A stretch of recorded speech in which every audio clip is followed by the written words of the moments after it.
नमस्कार दोस्तों, मानव Pratap agro classes के ऑनलाइन डिजिटल प्लेटफॉर्म में आप सभी का स्वागत है। मैं आकांक्षा पांचाल, आप लोगों की बायोलॉजी टीचर। तो आज हम लोग नया टॉपिक स्टार्ट कर रहे हैं। उसका नाम है प्लांट मॉर्फोलॉजी, यानी कि पादप आकारिकी। अब ये प्लांट मॉर्फोलॉजी होता क्या है? आप सभी ने प्लांट तो देखा ही होगा। प्लांट देखा है तो उसके अंदर कौन कौन से ऐसे पार्ट है जो आपको दिखाई देते हैं, यानी कि आप अपनी आंखों से जिनको देख सकते हैं। ठीक है, तो आंखों से हम लोग किस किस को देख सकते हैं? बाहर से हम लोग प्लांट के अंदर क्या क्या देख सकते हैं? तो अगर हम लोग बात करें तो हम जड़ को भी देख सकते हैं। अब कुछ लोग सोचेंगे कि जड़ नज़र कहाँ होती है, वो तो ज़मीन के अंदर होती है। अरे भाई, जड़ें जो होती है वो ज़मीन के अंदर तो होती है, लेकिन तुम प्लांट को बाहर निकालोगे तो तुम्हें जड़ें दिखाई तो देगी ना। ऐसे देख तो सकते हो ना कि ये जड़ें हैं, तो उनको हम लोग देख तो सकते हैं एक तरीके से। उसके अलावा अगर आप लोगों ने बरगद का पेड़ देखा हो तो बरगद के पेड़ के अंदर जो जड़ें पाई जाती है, जो कि लटकी हुई रहती, उन्हें हम लोग कहते हैं अपस्थानिक मूल। अपस्थानिक मूल का मतलब क्या हो गया?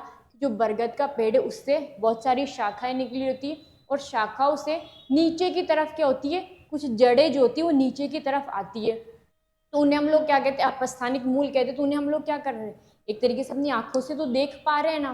उसके अलावा जो तना होता है उसको भी हम लोग देख सकते हैं। उसके अलावा जो लीफ होती है, यानी कि जो पर्ण होती है, उससे भी हम लोग देख सकते हैं। उसके अलावा किसको देख सकते हैं? फ्लावर, यानी कि पुष्प जो होता है उससे भी हम लोग देख सकते हैं। फल को भी देख सकते हैं। तो इन सब संरचनाओं को हम लोग देख सकते हैं, और ये पादप के क्या हो जाएंगे? बाह्य भाग हो जाएंगे, जिन्हें हम लोग अपनी आंखों से देख सकते हैं, और जिसके अंदर हम लोग इन सब का अध्ययन करते हैं, उसे क्या कहा जाता है? प्लांट मॉर्फोलॉजी कहा जाता है। तो प्लांट मॉर्फोलॉजी का मतलब क्या हो गया बच्चों?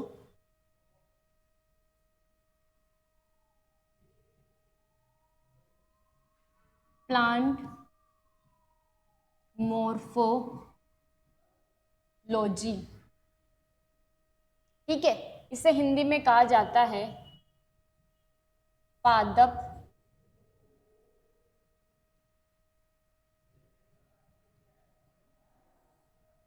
आकारिकी। अब ये पादप आकारिकी का मतलब क्या होता है? पादप के बाह्य लक्षणों का अध्ययन को ही क्या कहा जाता है? प्लांट मॉर्फोलॉजी या पादप आकारिकी कहा जाता है। अब पादप आकारिकी का मतलब क्या हो गया? अगर हम लोग जड़ की बात करें तो जड़ें हमें दिखाई दे रही है, तो उनका हम लोग अध्ययन करेंगे। लेकिन हम लोग जो प्लांट होता है उसके अंदर जो सेल्स है, उसके अंदर जो टिश्यूज है, जाइलम है, फ्लोएम है, उनको हम लोग अपनी आंखों से देख पा रहे हैं क्या? तो हम लोग उनका अध्ययन नहीं करेंगे, यानी कि जो हमें नजर आ रहा है केवल उनका अध्ययन किया जाता है, जिसे क्या कहा जाता है? प्लांट मॉर्फोलॉजी कहा जाता है। और एक और टर्मिनोलॉजी होता है प्लांट एनाटोमी, जो हम इसके बाद में पढ़ेंगे। प्लांट एनाटोमी का मतलब क्या हो जाएगा कि जो पादप के आंतरिक अंग होते हैं, आंतरिक भागों का जिनका अध्ययन करते हैं, उसे हम लोग क्या कहेंगे? पादप शारीरिकी या प्लांट एनाटोमी कहेंगे। और अभी हमें चर्चा किसके बारे में करनी है? प्लांट मॉर्फोलॉजी के बारे में चर्चा करनी है। तो प्लांट मॉर्फोलॉजी का मतलब क्या हो जाएगा?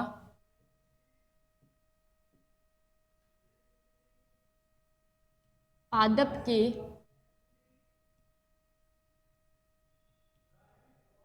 बाह्य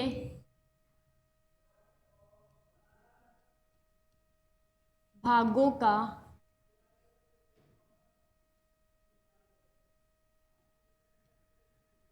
अध्ययन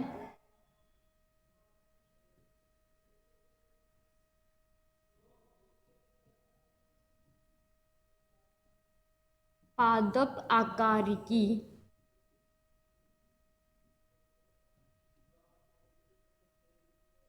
कहलाता है।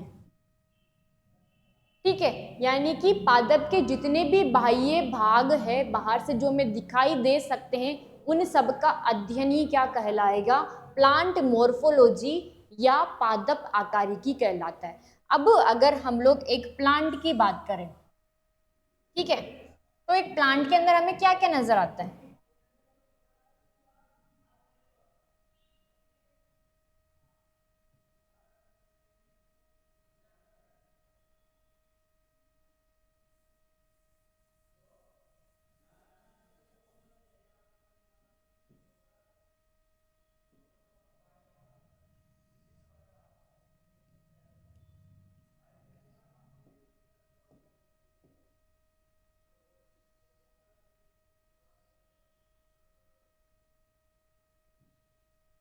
तो प्लांट के अंदर हमें क्या क्या नजर आता है?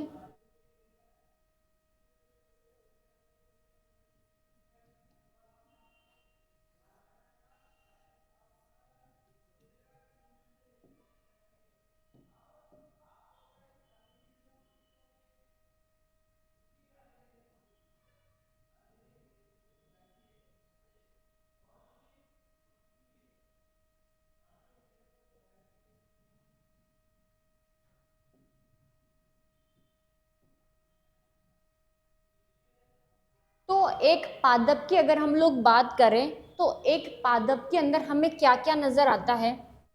हमें रूट्स नजर आती हैं। रूट्स को हिंदी में क्या कहा जाता है? जड़ या मूल कहा जाता है। उसके अलावा क्या दिखाई देता है? तना दिखाई देता है, और तने को इंग्लिश में क्या कहा जाता है? स्टेम कहा जाता है। उसके अलावा और क्या दिखाई देती है? शाखाएं दिखाई देती है, और शाखाओं को क्या कहा जाता है? ब्रांचेस बोला जाता है। और क्या नजर आता है?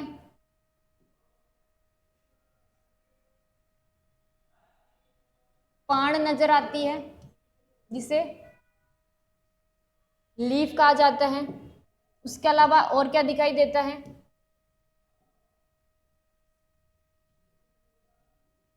पुष्प दिखाई देता है,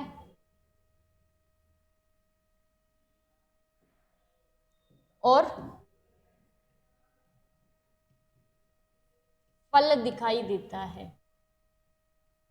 फ्रूट नजर आता है। तो एक प्लांट को अगर हम लोग बाहर से देखें तो बाहर से देखने पर हमें ये सारी की सारी संरचनाएं देखने को मिलती है, और इन सभी संरचनाओं का अध्ययन ही क्या कहलाएगा?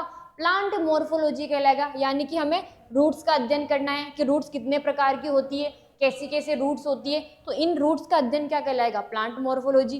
तना, तने के बारे में पढ़ना है कि तना कैसा होता है, इसके प्रकार कैसे होते हैं, उसके अलावा इसके एग्जाम्पल्स देखेंगे तो तने के प्रकार देख लेंगे।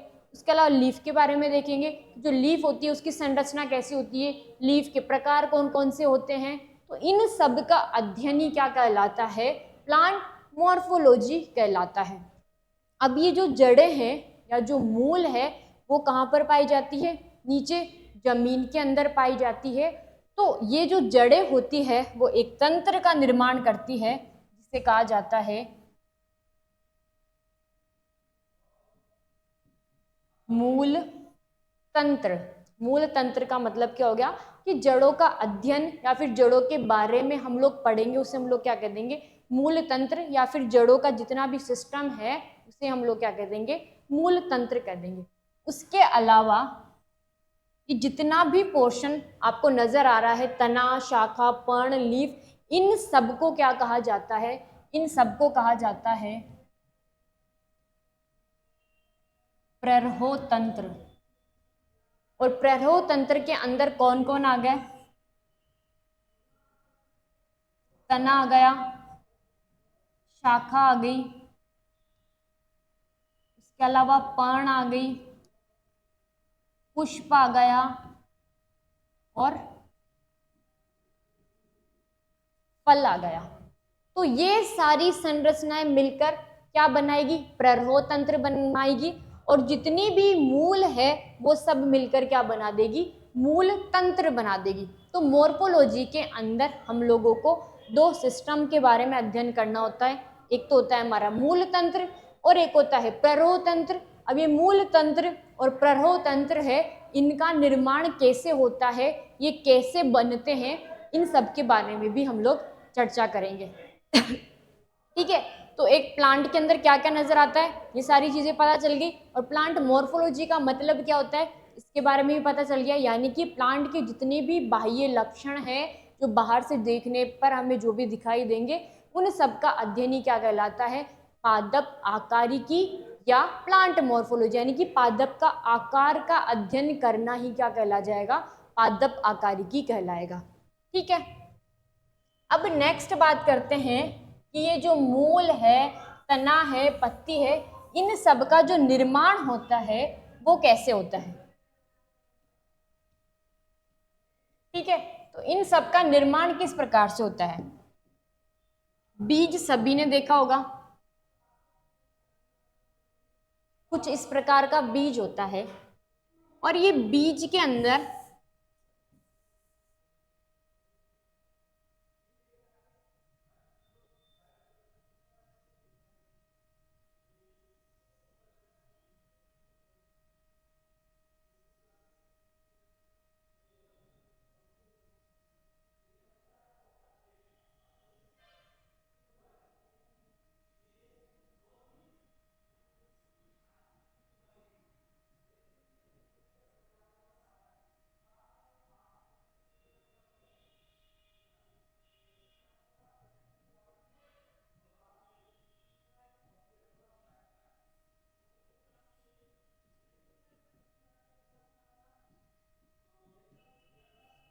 ठीक है, तो सबसे पहले हम लोग एक बीज की बात करते हैं। बीज किसके अंदर उपस्थित होगा, भ्रूण के अंदर उपस्थित होगा और इसके बाहर जो ये आवरण पाए जाते हैं बीज के बाहर, उन्हें क्या कहा जाता है, बीज आवरण कहा जाता है। और ये सारे के सारे मिलकर जहां पर एक छोटा सा छिद्र का निर्माण कर देते हैं, जिससे क्या कहा जाता है, बीज द्वार कहा जाता है। और जो जल होता है बीज के अंदर, वो कहाँ से अंदर जाता है, बीज द्वार के द्वारा ही अंदर प्रवेश करता है। और उसके बाद में जैसे ही बीज द्वार के अंदर प्रवेश करेगा तो जो बीज आवरण है ये फूल जाएंगे और फूलने से क्या हो जाएंगे, एक तरीके से फट जाएंगे। ये जो बीज है ये हमारा एक तरीके से बाहर आ जाएगा। तो हम लोग ये जो बीज है इसके बारे में देखते हैं कि जो बीज होता है वो किस प्रकार का होता है।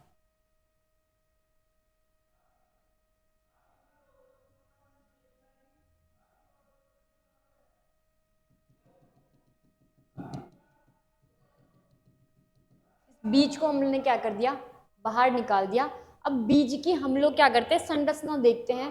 तो बीज की संरचना के अंदर दो संरचनाएं नजर आती हैं। इस प्रकार से जो बीज है उसकी मुख्य अक्ष के ऊपर दो संरचनाओं का निर्माण होता है, जिन्हें कहा जाता है, ऊपर वाली संरचना को कहा जाता है प्रांकुर और नीचे वाली संरचना को कहा जाता है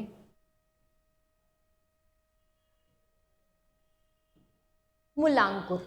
ठीक है, तो बीज के अंदर दो संरचनाओं का निर्माण होता है, एक होता है प्रांकुर और दूसरा क्या कहलाता है, मूलांकुर कहलाता है। उसके अलावा जो ये बीज है इसके अंदर इन्हें कहा जाता है बीज पत्र। और इन बीज पत्रों के आधार पर ही हम प्लांट्स को दो भागों में बांट देते हैं। एक तो होते हैं हमारे द्विबीजपत्री पादप और एक होते हैं हमारे एक बीजपत्री पादप। अगर किसी बीज के अंदर दो बीज पत्र उपस्थित है, ये एक बीज पत्र और ये दूसरा बीज पत्र, अगर दो बीज पत्र उपस्थित है तो ऐसे पादपों को क्या कह देंगे, द्विबीजपत्री पादप। और अगर किसी बीज के अंदर केवल एक ही बीज पत्र उपस्थित है तो उसे हम लोग क्या कह देंगे, एक बीजपत्री पादप। अभी जो बीज पत्र है इनका काम क्या होते हैं, क्या होता है, तो इनका जो काम होता है वो होता है बीज का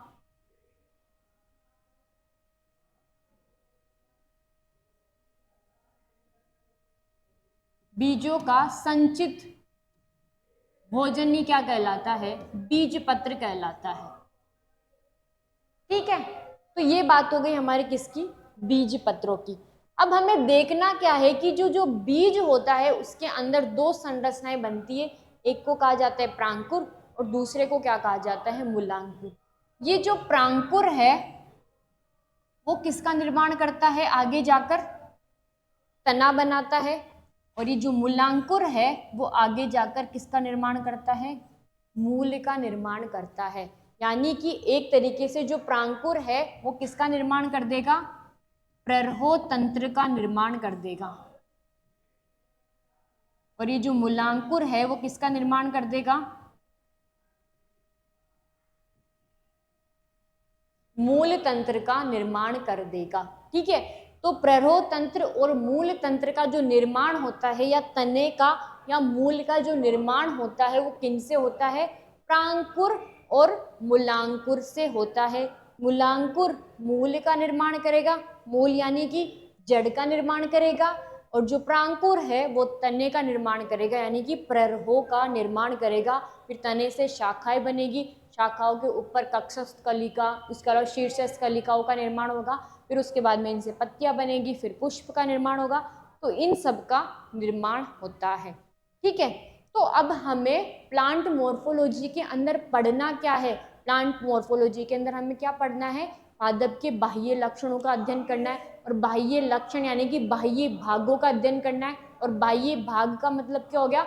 जो हम बाहर से देख सकते हैं उनका अध्ययन करना है। तो बाहर से हमें क्या क्या नजर आ रहा था? बाहर से हमें मूल नजर आ रही थी, तना नजर आ रहा था, पर्ण नजर आ रही थी, फ्लावर, उसके अलावा फ्रूट, ये सारी की सारी संरचनाएं हमें नजर आ रही थी। तो सबसे पहले हम लोग देखते हैं किसके बारे में? सबसे पहले देखते हैं मूल के बारे में।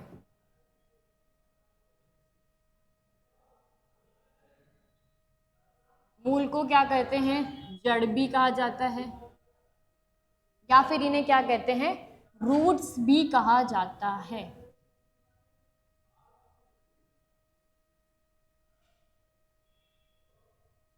ठीक है, तो सबसे पहले हम लोग बात करते हैं किसकी? मूल की या रूट्स की बात करते हैं। तो जो रूट होती है वो पाई कहां पर जाती है? ये नीचे हमारे धरातल है या भूमि है, और नीचे की तरफ क्या पाई जाती? जमीन के नीचे के अंदर जड़ पाई जाती है, या फिर इन्हें क्या कहते हैं हम लोग? मूल कहते हैं। तो जो मूल होगी वो भूमि के अंदर स्थित होती है, इसी वजह से मूलों को क्या कहा जाता है? यह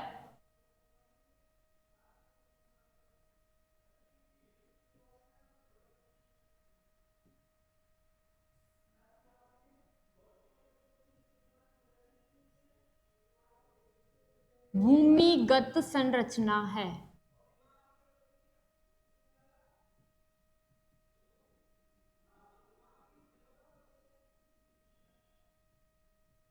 भूमिगत संरचना का मतलब क्या हो गया? कि यह भूमि के अंदर पाई जाती है, इसी वजह से इसे क्या कहा जाता है? कि यह भूमिगत संरचना होती है। ठीक है, नेक्स्ट अगर हम लोग मूल की बात करें तो जो रूट होती है उसके अंदर अलग अलग प्रकार की वृद्धि या अलग अलग प्रकार की गतियां पाई जाती है। तो हम लोग गति के बारे में देखें तो सबसे पहले बात करते हैं कि जो जड़ें होती है या जो मूल होती है वो धनात्मक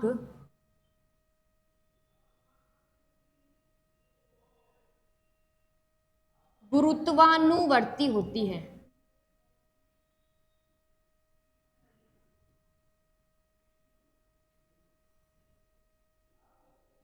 अब ये धनात्मक गुरुत्वानुवर्ती का मतलब क्या हो गया? गुरुत्वाकर्षण बल के बारे में तो सबने पढ़ा होगा। गुरुत्वाकर्षण बल कहाँ लगता है? अगर मैं इस मार्कर को फेंकती हूँ तो ये कहाँ जाएगा? नीचे की तरफ जाएगा। क्यों जाएगा? क्योंकि नीचे की तरफ एक गुरुत्वाकर्षण बल लग रहा है जो कि इसे नीचे खींचेगा, इसी वजह से नीचे की तरफ जाएगा। अगर मैं इसे नीचे फेंकूंगी तो ऊपर की तरफ तो जाएगा नहीं, अगर ऊपर भी फेंकूंगी तो भी आएगा, तो कहाँ? नीचे ही आएगा। तो जो हमारी रूट्स होती है वो भी कहाँ पाई जाती है? नीचे जमीन के अंदर पाई जाती है, और इनकी जो वृद्धि होती है वो भी किधर होती है? नीचे की तरफ ही होती है, जमीन के अंदर ही होती है।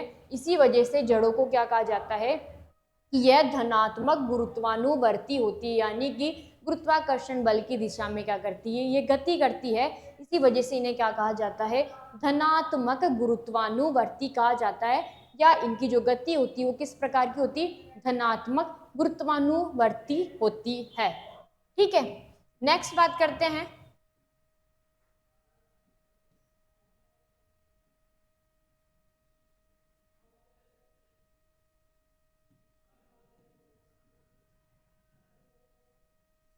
धनात्मक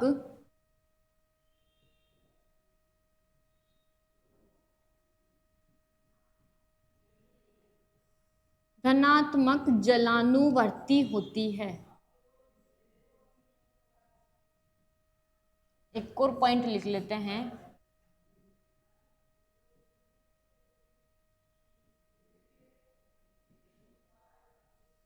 ऋणात्मक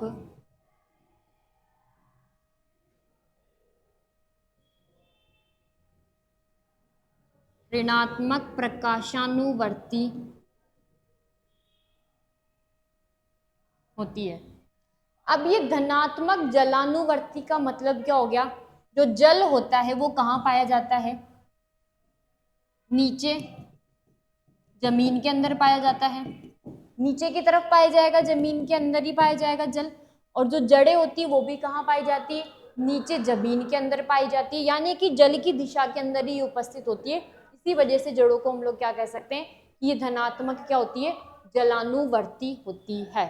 ठीक है, नेक्स्ट बात करते हैं कि ऋणात्मक प्रकाशानुवर्ती होती है। अब ऋणात्मक प्रकाशानुवर्ती का मतलब क्या हो गया? तो ऋणात्मक प्रकाशानुवर्ती का मतलब होता है, ये है हमारा सन, सूर्य, और सूर्य से क्या मिल रहा है? प्रकाश आता है। अब ये जो प्रकाश है वो तो क्या है? जड़ों की अपोजिट डायरेक्शन के अंदर ही तो है ना। तो जड़ें तो क्या है? नीचे जमीन के अंदर है, और जो प्रकाश है वो इनके क्या है? अपोजिट साइड में है। यानी कि प्रकाश इनको एक तरीके से मिल नहीं पाता है प्रॉपर तरीके से। इसी वजह से हम लोग इन्हें क्या कहते हैं कि जो जड़ें होती है वो कैसी होती है? ऋणात्मक प्रकाशानुवर्ती होती है। यानी कि प्रकाश की विपरीत दिशा में क्या करती है? गति करती है। इसी वजह से इन्हें क्या कहा जाता है कि ऋणात्मक प्रकाशानुवर्ती होती है। ठीक है, तो ये हो गई नॉर्मल बातें किसके बारे में? जड़ों के बारे में। उसके अलावा जड़ें जो होती है वो प्रकाश संश्लेषण नहीं करती है।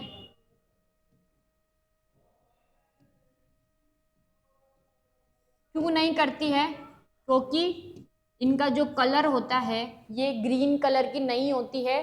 तो प्रकाश संश्लेषण की जो क्रिया करती है वो कौन करती है? हमारे लीफ करती है। लेकिन कुछ कुछ जो जड़ें होती है वो भी प्रकाश संश्लेषण की क्रिया कर सकती है, ये हम लोग आगे डिस्कस करेंगे। ठीक है, बट मोस्टली जड़ें जो होती है वो प्रकाश संश्लेषण की क्रिया नहीं करती है। कौन करती है प्रकाश संश्लेषण की क्रिया? लीफ या पर्ण जो होती है वो प्रकाश संश्लेषण की क्रिया करती है। और किसका निर्माण करती है? भोजन का निर्माण करती है, ग्लूकोज का निर्माण करती है। ठीक है, नेक्स्ट बात करते हैं कि जो जड़ें होती हैं उनका कार्य क्या होता है, यानी कि इनका जो मेन फंक्शन क्या होता है, मेन काम क्या होता है जड़ों का। तो जड़ों का जो मेन काम क्या होता है वो होता है जल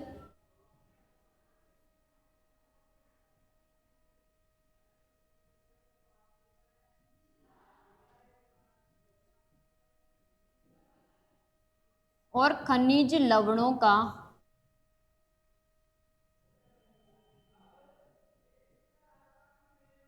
अवशोषण करना। जल और खनिज लवणों का अवशोषण करने का मतलब क्या हो गया कि नीचे जड़ें पाई जाएगी, इसी के अंदर ये हमारा जल पाया जा रहा है। उसके अलावा जितने भी खनिज तत्व है वो भी किसके अंदर पाए जाते हैं? मिट्टी के अंदर ही पाए जाते हैं। तो इन सबको अवशोषित करने का काम किनका होता है?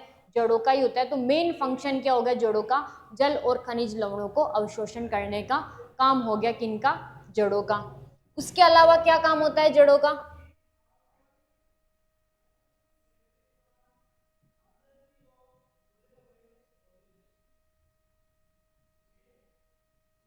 पादप वृद्धि,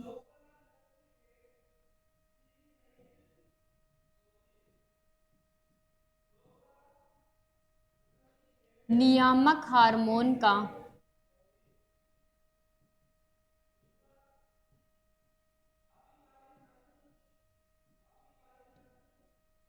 संश्लेषण करना। पादप वृद्धि नियामक हार्मोन का मतलब क्या हो गया? ऐसे हार्मोन जो प्लांट की वृद्धि करवाने में सहायक होते हैं या प्लांट की ग्रोथ करवाने में सहायक होते हैं, उन्हें क्या कहा जाता है? पादप वृद्धि नियामक हार्मोन कहा जाता है। और इन सब का संश्लेषण भी करने का काम कौन करती है? रूट्स ही करती है। तो ये जो मेन फंक्शंस क्या होते हैं रूट्स के? एक तो जल और खनिज लवणों का अवशोषण करना, उसके अलावा क्या हो जाएगा? पादप वृद्धि जो हार्मोन्स होते हैं उनका संश्लेषण करना। उसके अलावा क्या काम हो जाएगा?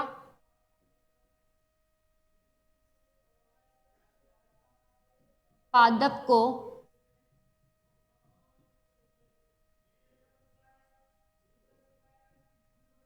मिट्टी में जकड़ के रखना, या एक तरीके से जो प्लांट है उसको पूरी तरीके से स्थिर करने का जो काम कर रही है वो भी कौन कर रही है, रूट कर रही है। क्यों? क्योंकि जो मिट्टी है नीचे जमीन के अंदर उनको एक तरीके से पकड़ के रख रही है जड़ें, ताकि जो प्लांट है वो भी क्या हो गए, एक तरीके से स्थिर रहे। तो ये सारे के सारे क्या हो गए, इसके मेन फंक्शन हो गए किसके, जड़ों के। ठीक है, अब नेक्स्ट हम लोग बात करते हैं कि जो जड़ें होती है वो कौन कौन से प्रकार की होती है, उसके अलावा उनका जो निर्माण होता है, जड़ों का जो निर्माण होता है वो किन से होता है। तो नेक्स्ट बात करते हैं जड़ों के प्रकार के बारे में।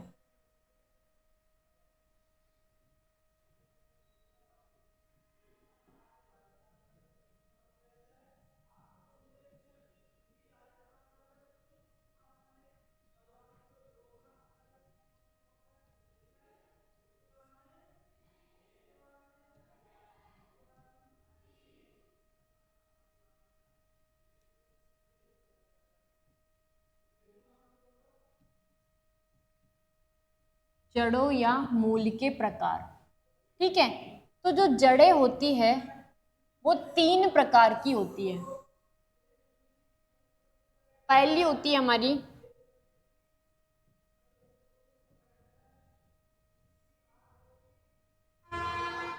मूसला मूल,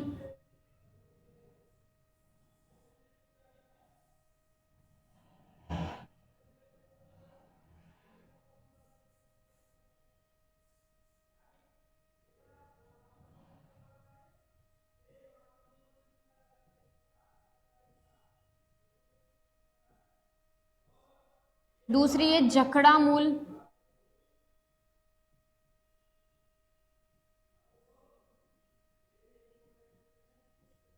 और तीसरा टाइप होता है मूल का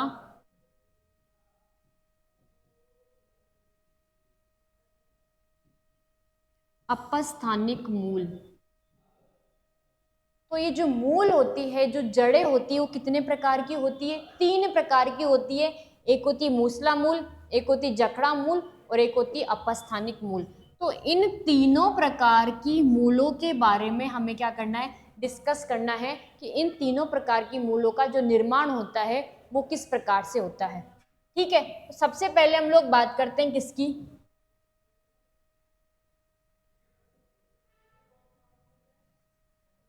सबसे पहले बात करते हैं मूसला मूल की।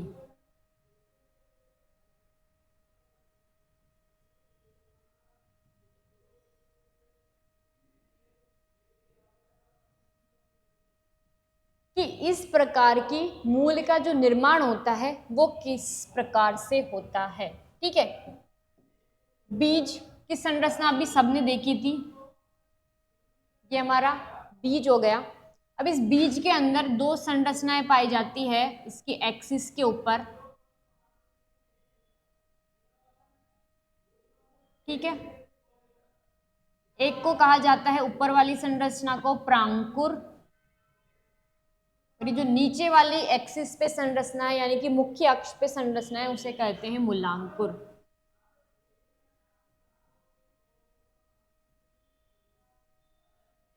ठीक है, तो अब होता क्या है कि ये जो मूलांकुर है वो नीचे की तरफ क्या करेगा, वृद्धि करेगा। इस प्रकार से नीचे की तरफ क्या आएगा, वृद्धि करेगा। वृद्धि करने से ये इस प्रकार से संरचना का निर्माण कर रहा है, और इस संरचना को कहा जाता है प्राथमिक मूल। यानी कि जो मूलांकुर है वो नीचे की तरफ वृद्धि करेगा, और नीचे की तरफ वृद्धि करके एक संरचना का निर्माण कर देगा, जिसे क्या कहते हैं, प्राथमिक मूल कहते हैं। अब इस प्राथमिक मूल से कुछ पार्श्वीय मूल निकलती। पार्श्वीय मूल का मतलब क्या हो गया, इस प्राथमिक मूल से इसके पास से ये एक और मूल बन निकलेगी, और इसे हम लोग क्या कह देंगे,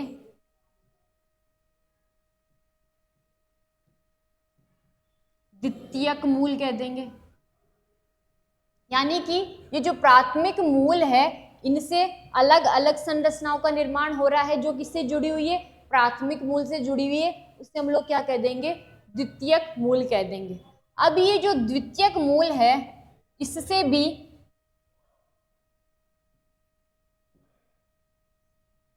ये और मूलों का निर्माण हो गया,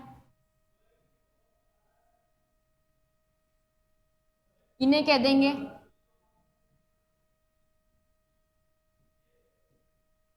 तृतीयक मूल। अब ये तृतीयक मूल है, इनसे भी अलग मूलों का निर्माण हो जाएगा, उसे क्या कह देंगे, चतुर्थ मूल। फिर उसके बाद में और मूलों का निर्माण हो जाएगा, यानी कि ये संरचना जो होगी वो फैलती भी जाएगी आगे से आगे। ठीक है, तो वो तो डिपेंड करता है कि प्लांट जो है वो उसकी जो आयु हो गई वो कितनी हो गई, तो इस प्रकार से जो जड़ होगी वो फैलती जाएगी।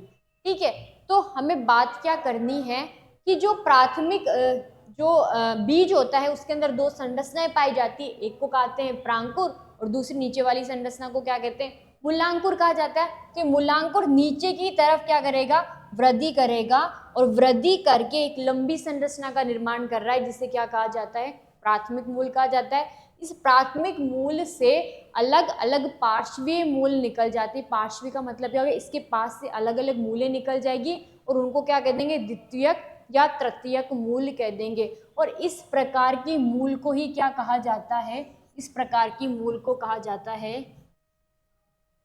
मूसला मूल। तो ये फर्स्ट टाइप कंप्लीट हो गया, किसका, मूल का, पहला मूसला मूल। तो मूसला मूल के अंदर हम लोग क्या लिख सकते हैं, पहली बात तो कि जो मूसला मूल होती है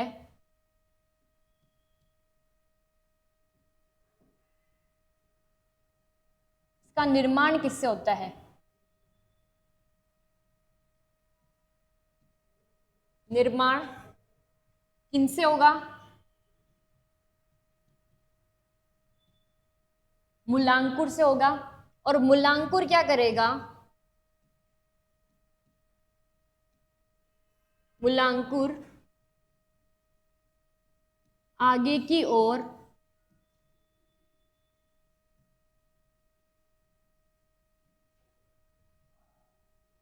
वृद्धि करके प्राथमिक मूल का निर्माण करता है।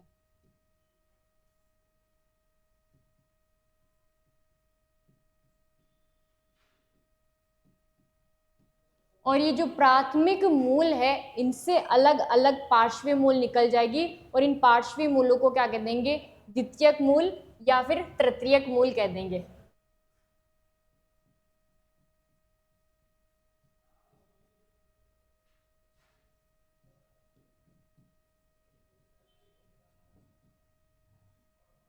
प्राथमिक मूल से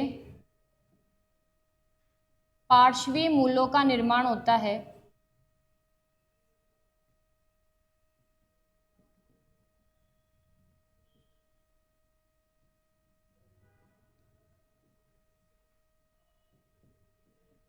जिन्हें द्वितीयक या तृतीयक मूल कहा जाता है।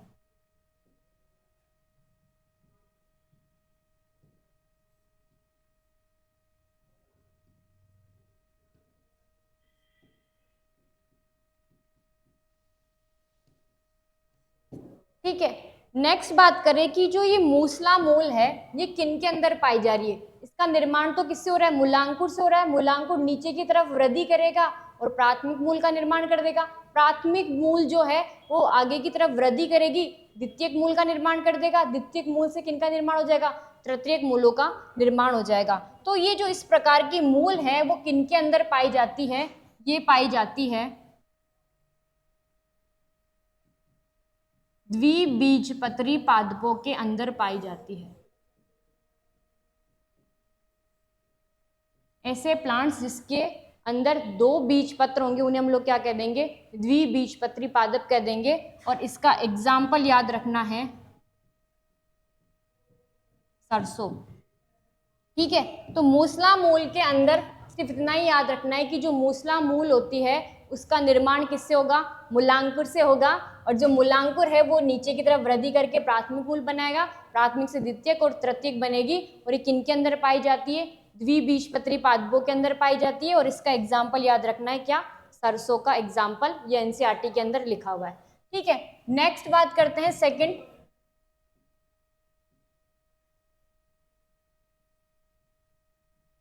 जकड़ा मूल। इसे रेशेदार मूल भी कहा जाता है,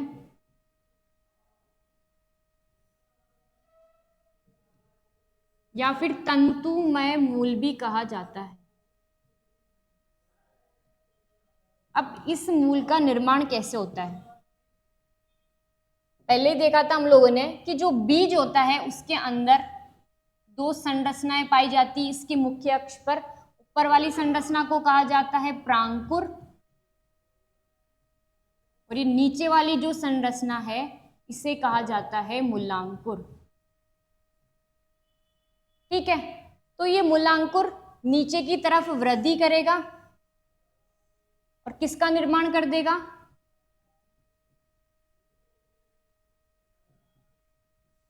प्राथमिक मूल का निर्माण कर देगा।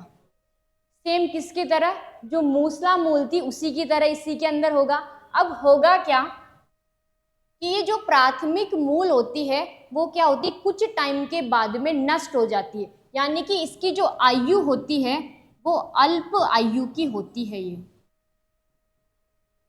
यानी कुछ टाइम के बाद में ये क्या हो जाएगी? नष्ट हो जाएगी। तो होगा क्या?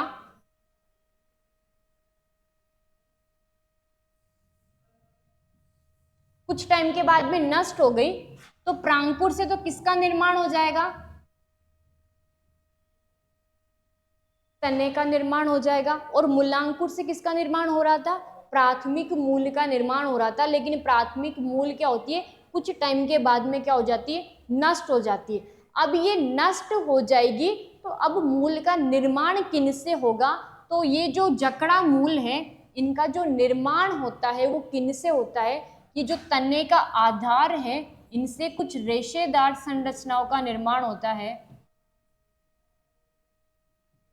इस प्रकार से बहुत सारी रेशेदार संरचनाओं का निर्माण हो जाएगा और इस प्रकार की मूल को ही क्या कहा जाता है? इस प्रकार की मूल को कहा जाता है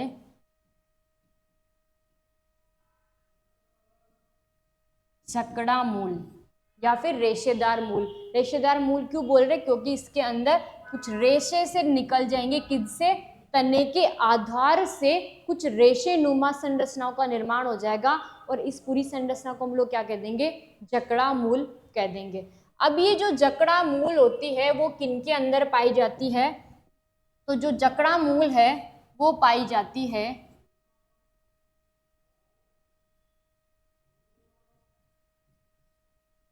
एक बीजपत्री पादपों में। और इसका एग्जाम्पल याद रखना है गेहूं। ठीक है, तो ये किसकी बात हो गई? जकड़ा मूल की। और इसका जो निर्माण होता है वो किनसे होता है?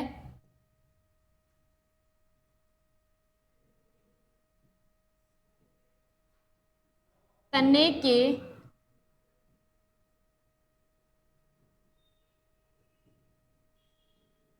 के आधार से कुछ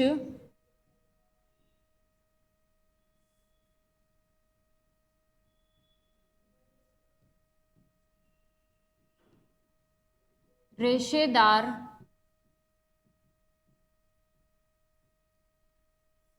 संरचनाएं निकलती है।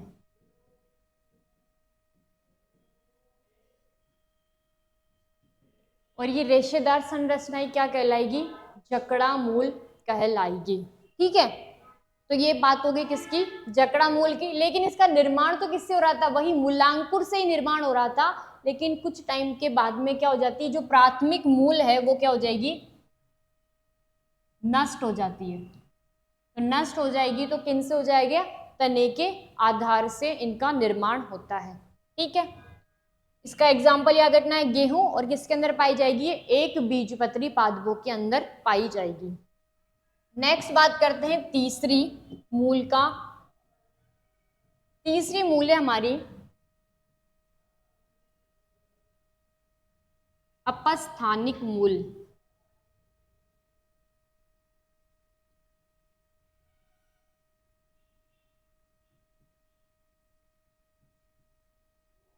ठीक है, अब ये अपस्थानिक मूल किसे कहा जाता है? तो अपस्थानिक मूल का मतलब हो गया कि मूल का निर्माण किससे हो रहा है? मूलांकुर से हो रहा है। तो अपस्थानिक मूल जो होती है, मूलांकुर के अलावा पादप के किसी भी अन्य भाग से यदि मूल का निर्माण होता है तो इस प्रकार की मूल को क्या कहा जाता है? अपस्थानिक मूल कहा जाता है। तो अपस्थानिक मूल का मतलब क्या हो गया?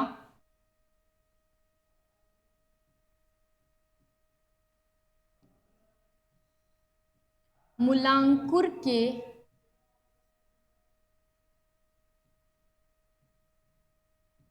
अलावा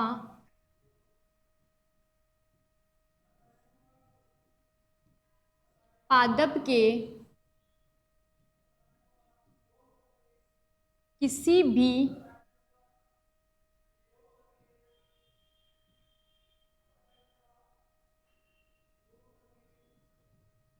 अन्य भाग से मूल का निर्माण होता है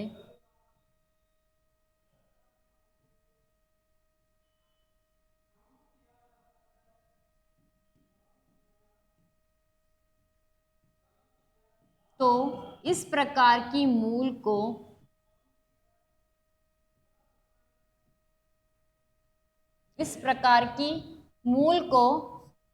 अपस्थानिक मूल कहा जाता है।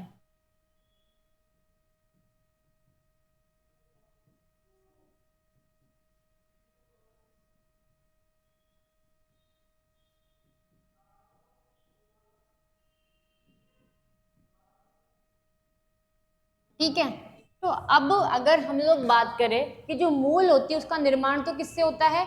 मूलांकुर से होता है, लेकिन जो अपस्थानिक मूल होती है इनका निर्माण मूलांकुर के अलावा प्लांट के किसी भी पार्ट से होता है, यानी कि मूलांकुर के अलावा, मूलांकुर से नहीं होना चाहिए, उसके अलावा जो प्लांट है उसके अंदर शाखाएं भी हो सकती है, उसके अलावा गांठें भी हो सकती है, उनमें से किसी से भी अगर प्लांट के अंदर जड़ों का निर्माण हो रहा है तो उन्हें हम लोग किस प्रकार की जड़ें कह देंगे?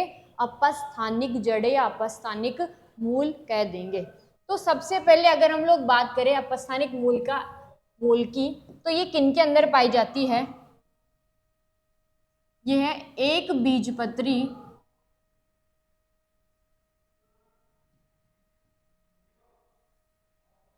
व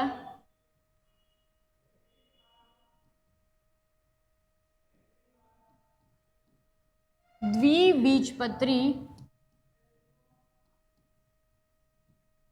दोनों में उपस्थित हो सकती है। ठीक है, इसका एग्जाम्पल देखते हैं। बरगद का पेड़ सभी ने देखा होगा।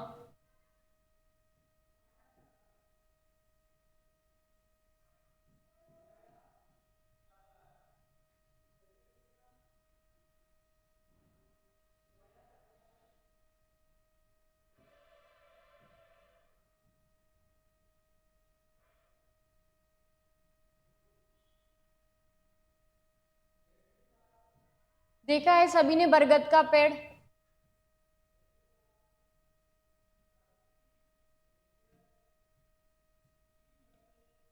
अब जो बरगद का पेड़ होता है ये क्या है? एक तरीके से बरगद के पेड़ की शाखाएं हैं। ठीक है, तो ये जो शाखाएं हैं इनसे क्या होती है? नीचे की तरफ इस प्रकार से कुछ संरचनाएं लटकती भी रहती है। देखा ही होगा सभी ने, नीचे की तरफ कुछ संरचनाएं लटकती भी रहती है, किनसे? शाखाओं से जुड़ी हुई रहती है। और इन संरचनाओं को क्या कहा जाता है? इन्हें कहा जाता है अपस्थानिक मूल कहा जाता है। तो इस प्रकार की मूल क्या कहलाएगी?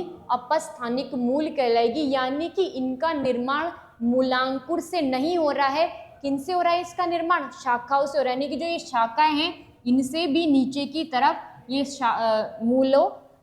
ये जो शाखाएं हैं ये नीचे की तरफ किसका निर्माण कर देगी? अपस्थानिक मूलों का निर्माण कर देगी। और ये जो मूल है इनका निर्माण हुआ क्यों? क्योंकि जो बरगद का पेड़ है वो काफी विशाल होता है, तो इसको एक तरीके से सपोर्ट देने के लिए क्या करती है, इन जड़ों का निर्माण हो जाता है, जिन्हें क्या कहा जाता है, अपस्थानिक मूल कहा जाता है। और जो बरगद होता है, तो बरगद के अंदर कौन से प्रकार की अपस्थानिक मूल पाई जाती है, तो बरगद के अंदर जो अपस्थानिक मूल पाई जाती है उसे कहा जाता है स्तंभ मूल। यानी कि एक तरीके से ये क्या करेगी, इसको सहारा देने का या सपोर्ट देने का काम करेगी। ये नीचे की तरफ लटक जाएगी ताकि जो ये पूरा का पूरा जो पेड़ है इसको सपोर्ट मिल सके और ये आराम से खड़ा रह सके, और इन्हें कहा जाता है इंग्लिश में प्रॉप रूट।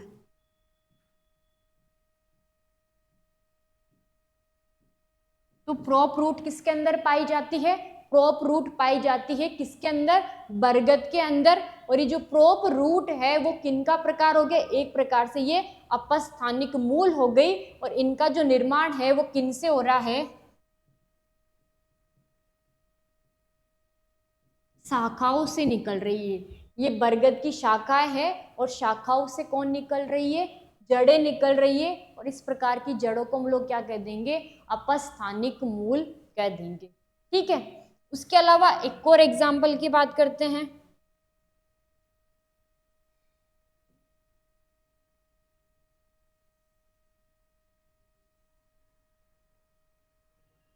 गन्ने का पौधा सभी ने देखा होगा। तो गन्ने का जो प्लांट होता है उसके ऊपर इस प्रकार से कुछ गांठें पाई जाती, जिन्हें क्या कहा जाता है, नोड कहा जाता है।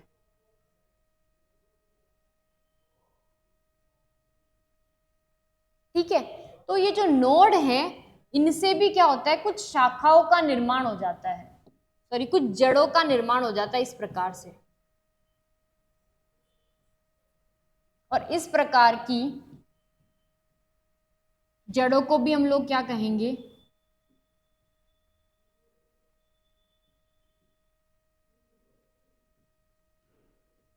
इस प्रकार की जड़ों को भी अपस्थानिक मूल कहा जाता है। क्यों, क्योंकि इनका जो निर्माण है वो किनसे हो रहा है, मूलांकुर के अलावा हो रहा है, और मूलांकुर के अलावा किनसे हो रहा है, इनका निर्माण नोड से हो रहा है। और जो गन्ना होता है उसके अंदर जो अपस्थानिक मूल पाई जाती है गन्ने के अंदर, वो कौन सी होती है,